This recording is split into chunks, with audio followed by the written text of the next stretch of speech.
Je crois qu'on s'est très bien compris.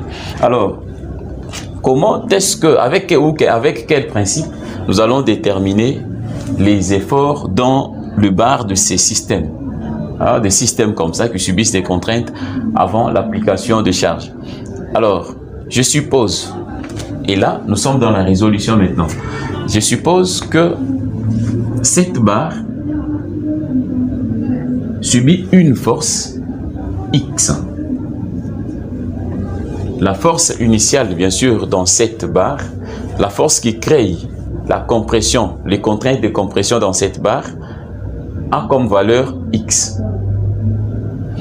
Et nous allons calculer encore les efforts dans les deux barres qui viennent. Avec la théorie de l'énergie des déformations, en combinaison avec notre théorème de Castigliano qu'on vient de faire ici, je crois que vous pouvez calculer. C'est presque tout ce qu'on a fait. Mais seulement vous imposez la force de compression X à l'intérieur. Après avoir calculé, vous allez trouver ces valeurs ici. Chez moi, je les ai déjà trouvées. Vous allez trouver delta, c'est la déformation pour les deux barres ici. Delta égale à XL sur 2 AS et S cosinus cube alpha.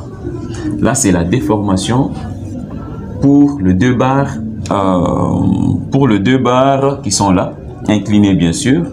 Et la déformation delta, là, disons, c'est 2, là, c'est 1, égale, pour la barre verticale, vous aurez X, L sur A, S et S. Alors ici, nous supposons que les deux barres sont en acier. Mais seulement au départ, ceci était en acier, les deux étaient en aluminium. Alors, ici, j'insiste encore, nous avons considéré le même matériau pour les trois barres.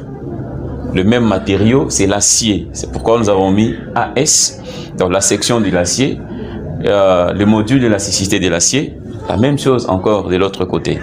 Alors, cette résolution est plus facile pour déterminer le déplacement delta 1 et delta 2. C'est plus facile. Juste l'application du théorème de Castigliano dans la théorie de l'énergie des déformations. Vous allez déterminer le tout. Donc, c'est la théorie qu'on a vue précédemment dans le point 6. On a vu ça. Alors, qu'est-ce qui va se passer? La théorie maintenant vous impose, après avoir déterminé le déplacement, la théorie vous impose maintenant que il faut avoir une, bien sûr, je dirais, il faut que la force à ce niveau ici, ou les déplacements, le premier déplacement, plus le deuxième déplacement, soit qu'on ait en fait l'erreur qu'on avait dans la barre, l'erreur qu'on avait commis à l'intérieur. Je crois qu'on s'entend très bien. Donc, bien que la théorie semble un petit peu compliquée dans les langages, mais seulement, je répète, la somme de ces deux déplacements ici doit me donner l'erreur initiale qu'on avait avant. Comme ici, on avait considéré que c'était le même matériau. Là, dans notre exercice du numéro 6, on avait AC ici et C. Les barres inclinées, c'était AC encore et C, c'était en aluminium. De l'autre côté, on avait l'acier. Voilà. Et si il faut considérer que delta 2, comme on a dit, le delta D était le déplacement dans les deux barres inclinées. Alors, ce qui fait que s'il faut prendre la considération de l'aluminium, on aura E aluminium et A aluminium. Non, comment? En cuivre plutôt, parce que le C désignait le cuivre. Alors, je répète la théorie. La théorie dit ceci. Le principe est que lorsque on a monté les deux barres, on a fixé les deux barres, et la troisième barre verticale est fixée avec une erreur d'une valeur A. Et pour déterminer les efforts dans ces 3 barres où la contrainte en fait dans la barre considérée, nous nous sommes donné d'abord d'une valeur de la compression X, un effort de compression qui est là, qui me donne la possibilité de déterminer delta 2. Delta 2 égale à x, L sur 2A, ainsi de suite. Là, nous avons delta 2, nous avons delta 1. Alors, connaissant ces deux valeurs, pour trouver maintenant les déplacements ou les contraintes, disons les contraintes dans le bar, le principe est que la somme de ces deux déplacements doit me donner l'erreur qui était au départ. Donc, en fait, je peux l'écrire comme ça. Delta 1 plus delta 2 sera égal à A. Donc, c'est comme ça. Ça sera égal à A. Alors, je peux reprendre maintenant ceci. Ça sera delta 1. Delta 1, c'est XL sur AS et S. Là, c'est le déplacement de la barre verticale plus le déplacement de 2 barres. Ça sera XL sur 2 AC et C cosinus cube alpha. Et ceci doit me donner la valeur de l'erreur qu'on avait au départ, A. Et là, pour bien expliquer les A, je reviens encore, je l'avais dit au départ, que L, la barre était mise en place avec une erreur A.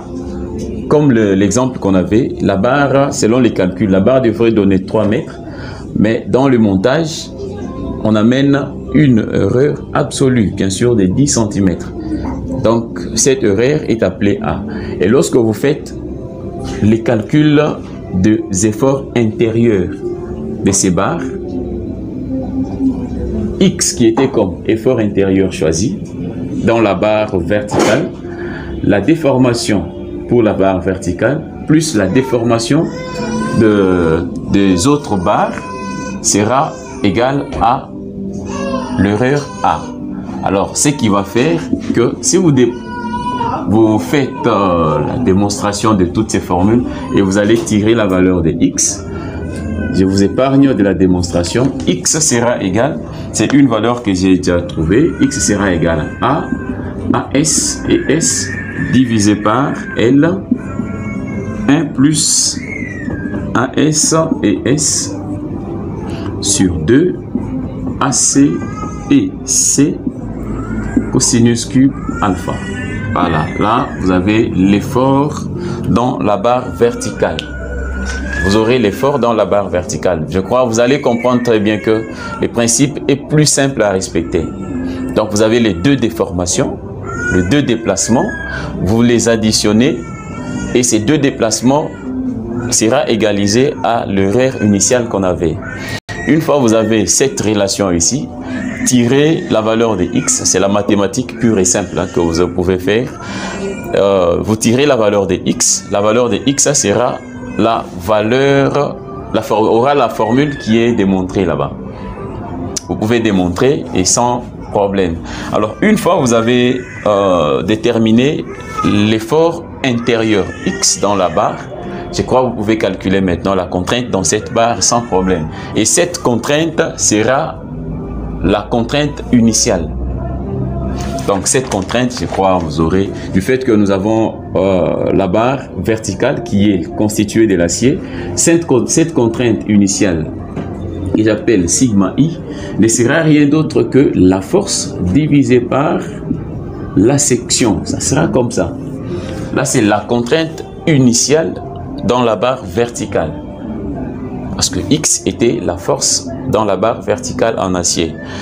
Si vous avez besoin de déterminer aussi la contrainte initiale dans le bar incliné, vous n'avez qu'à remplacer X dans l'équation de la déformation, dans l'équation de l'énergie